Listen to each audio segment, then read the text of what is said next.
Assalamualaikum warahmatullahi wabarakatuh. Sahabat religi Gunung Kidul, kita kembali dalam podcast Bisarah, Bimbingan dan Sapa Rohani. Bersama saya Mas Ruri, penyuluh agama Islam Kapanewon Karangmojo. Kali ini kita akan berdiskusi tentang interaksi dengan Al-Quran. Dan telah hadir bersama kita Bapak Haji Aminuddin Rosyid. Beliau adalah penyuluh agama Islam Kapanewon Wonosari dan juga Ketua Pokjaluh Kabupaten Gunung Kidul. Apa kabar Bapak? Alhamdulillah. Telah kita maklumi bahwa kita sekarang sudah masuk bulan Ramadan dan intensitas interaksi jamaah masyarakat saat ini telah banyak melakukan interaksi dengan Al-Quran. Bagaimana menurut Bapak tentang interaksi dengan Al-Quran itu sebenarnya? Bismillahirrahmanirrahim. Alhamdulillahirabbil alamin. Alhamdulillahilladzi anzala ala 'abdihil kitaba wa lam yaj'al lahu 'iwaja. Asyhadu an la ilaha illallah wahdahu la syarikalah wa asyhadu anna Muhammadan abduhu wa rasuluh. Allahumma sholli ala Muhammad wa ala ali Muhammad, amma ba'du. Pak Mas Ruri yang bahagia dan juga pendengar Bisarah dimanapun berada, satu perasaan dan pemandangan yang membahagiakan saat kita memasuki bulan Ramadan. Dan salah satunya sebagaimana yang telah disampaikan di awal tadi, bahwa ada peningkatan intensitas atau interaksi umat Islam terhadap Al-Quran. Tentu ini menjadi hal yang menarik. Mengapa setiap di bulan Ramadan intensitas dan interaksi atau jalinan komunikasi dengan Al-Quran itu menjamur di mana-mana. Bahkan yang TPA biasanya seminggu paling banyak 3 kali, bahkan sekarang setiap hari ada TPA. Yang masjid paling banyak 1 kali digunakan untuk tadarus, bahkan setiap malam juga gunakan untuk tadarus. Bahkan mungkin di rumah-rumah dari masing-masing kita umat Islam, setiap di bulan Ramadan punya target. Harus khatam sekian kali, harus bisa menyelesaikan surat-surat, bahkan sampai kepada hafalannya. Tentu ini kemudian menjadi satu pemandangan, sekali lagi pemandangan yang kita rindukan di setiap bulan Ramadan, dan satu perasaan yang sama ketika kita menghadapi bulan Ramadan. Jadi interaksi kita dengan Al-Quran itu memang yang paling awal, yang paling banyak dilakukan oleh umat Islam adalah tilawah. Tilawah, membaca Al-Quran.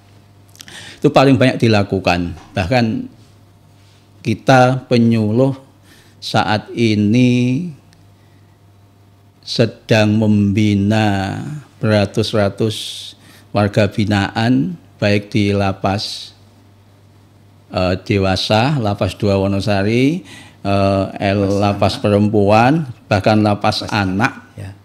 Itu alhamdulillah kita mencoba agar mereka yang di dalam lapas pun juga bisa berinteraksi dengan Al-Quran. Dan nyatanya setiap tahun kita bisa mengadakan wisuda Al-Quran, wisuda Iqra. Tentu ini kemudian jadi satu target yang harus terus kita canangkan.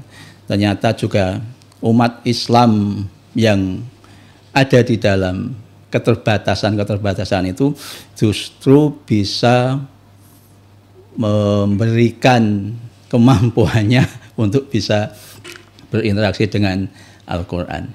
Kira-kira itu Pak Mas Ruri. Jadi yang pertama memang tilawah ini menjadi tahapan dan kunci kita berinteraksi Al-Quran, karena bisa dilakukan oleh siapapun dari kita. Nah, selain mungkin tilawah, mungkin masih ada lagi bentuk-bentuk interaksi yang lainnya mungkin. Ya, jadi selain memang yang sering kita lakukan, mudah dilakukan, tidak hanya di bulan Ramadan, yaitu tilawah. di rumah-rumah, di masjid-masjid. Sebenarnya ada bentuk interaksi yang lain. Bisa dalam bentuk tahfidz. Kalau pertama T tadi, T pertama itu tilawah, T yang kedua itu tahfidz. Artinya apa? Artinya boleh jadi ini tahapan yang kedua setelah tilawah itu kemudian menghafal. Tentu ini terkait dengan betul baik tidaknya bacaan saat tilawah. Memang siapapun bisa untuk menghafal Al-Quran, tetapi lebih baik kemudian memang bisa membaca lebih dahulu. Untuk soal anak-anak misalnya, untuk di usia anak itu yang memang belum bisa membaca, tapi banyak sekali di usia anak yang belum bisa baca tulis, bisa baca Al-Quran, tapi sudah ada yang hafal 1 juz, 2 juz, 3 juz. Tetapi memang idealnya tahapan tahfidz itu tahapan yang memang dilakukan setelah kita tilawah. Tentu memang ini tidak banyak dilakukan oleh kita umat Islam. Tetapi satu fakta saat ini adalah bahwa banyak lembaga-lembaga, apakah itu pondok, apakah itu kemudian sekolah, itu yang menargetkan atau ada satu target dari sekolah atau lembaga tertentu itu mensyaratkan siswa atau santrinya kemudian harus hafal sekian juz. Apakah itu di sekolah yang sekolah IT, ya, maklum kalau sekolah IT, tapi bahkan sekarang sekolah negeri pun kemudian ada wisuda tahfidz sekian juz, ada wisuda 1 juz, 2 juz, dan 3 juz. Tentu ini yang kemudian juga bentuk interaksi lain di samping memang bentuk interaksi dalam bentuk tilawah.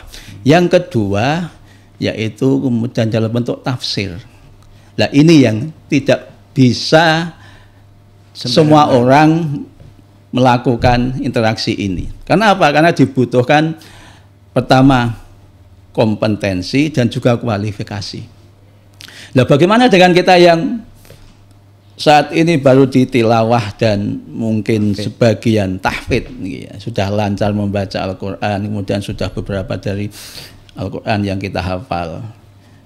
Ya, kita menikmati saja dari para mufassirin itu yang memang ahlinya, karena memang dibutuhkan kualifikasi dan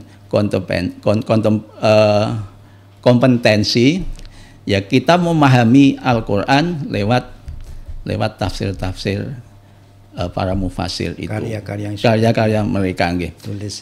Dan ini pun juga dilakukan oleh beberapa ulama kita saat ini. Selalu alhamdulillah setiap saat itu kemudian muncul orang yang punya karena kompetensi dan kualifikasi kemudian mencoba untuk menafsirkan, ya karena memang ada kemampuan untuk gitu. Itu tiga interaksi dari kita kepada Al-Quran, dan juga ada yang lain, masih ada 2 gitu. Mungkin perlu dijelaskan lagi ke interaksi yang 2 lagi. Yang 2 lagi ya, T yang tadi sudah tilawah, tahfidz, tafsir. Yang keempat itu tatbiq. Tatbiq itu mengamalkan. Jadi mengamalkan apa yang tadi sudah dibaca, mengamalkan apa yang kemudian sudah dihafal, mengamalkan apa yang menjadi pemahaman terhadap tafsir Al-Quran, itu yang dilakukan. Dan ini bisa dilakukan oleh siapapun. Jadi sudah pada tahap pengamalan. Tahap pengamalan. Yang berikutnya yaitu tabligh, menyampaikan. Apa yang disampaikan? Ya pesan-pesan yang ada di dalam Al-Quran itu. Atau balighu ani walau ayat. Walaupun hanya kemudian 1 ayat kita sampaikan.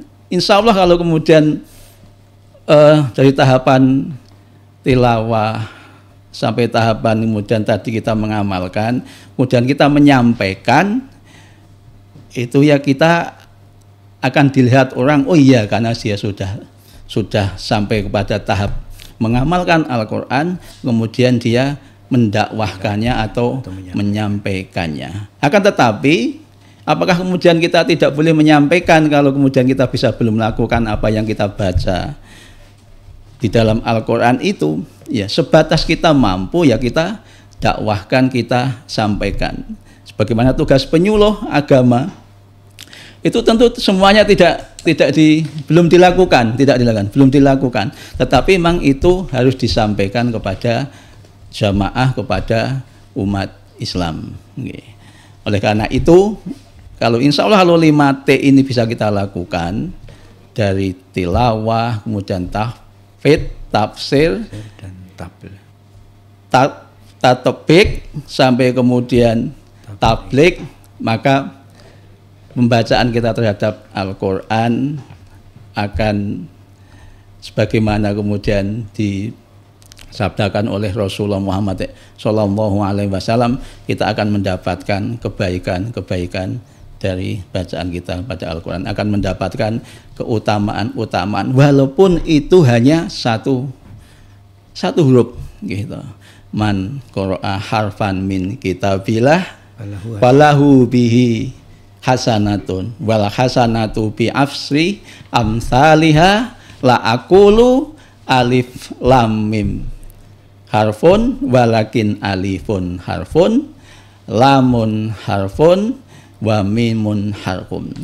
Barang siapa yang membaca hanya satu huruf dari kitab Allah, maka akan mendapatkan satu kebaikan, dan setiap satu kebaikan akan dilipatkan 10 kebaikan dan semisalnya. Rasulullah benar berkata, la aqulu, tidak aku katakan alif lam mim itu satu huruf, tapi alif satu huruf, lam satu huruf, mim satu huruf. Dan juga kita akan mendapatkan pertolongan dari Al-Quran yang kita baca nanti di yaumil qiyamah. Maka mengapa kemudian di bulan Ramadan ini kita bersemangat, dan mudah-mudahan semangat itu terus dijaga di luar bulan Ramadan sampai kemudian Ramadan yang akan datang. Karena itu tadi, karena kita banyak motivasi, banyak keutamaan, banyak kebaikan yang akan kita dapatkan dari kita membaca Al-Quran, dan masuk besok kita akan mendapatkan syafaat dari Al-Quran yang kita baca di yaumil qiyamah. Iqra'ul Quran, yaitu Iqra'ul Quran, bacalah Quran, karena fa'inahu ya'ti yaumal qiyamah, karena besok bacaan dari Quran itu di hari kiamat akan syafi'an li ashabi, akan memberikan pertolongan, akan memberikan syafaat bagi yang membacanya. Insya Allah kalau kemudian itu kita jaga, kita lakukan tidak hanya di bulan Ramadan, tapi di luar bulan Ramadan, mudah-mudahan kita besok akan mendapatkan kebaikan dari apa yang kita baca, dan kita akan mendapatkan syafaat dari Al-Quran yang juga kita baca. Insya Allah itulah interaksi yang kemudian kita bisa lakukan, bisa kita lihat yang di masyarakat dilakukan oleh umat Islam. Demikian Pak Masruri. Terima kasih Pak Aminuddin Rasyid atas penjelasannya. Sahabat religi Gunung Kidul, demikianlah diskusi kita bersama Bapak Haji Aminuddin Rasyid, penyuluh agama Islam Kapanewon Wanasari. Semoga bermanfaat. Saya Masruri SAG, penyuluh agama Islam Kapanewon Karangmojo, mengucapkan terima kasih. Sampai berjumpa di podcast Bisarah berikutnya. Wassalamualaikum warahmatullahi wabarakatuh. Waalaikumsalam.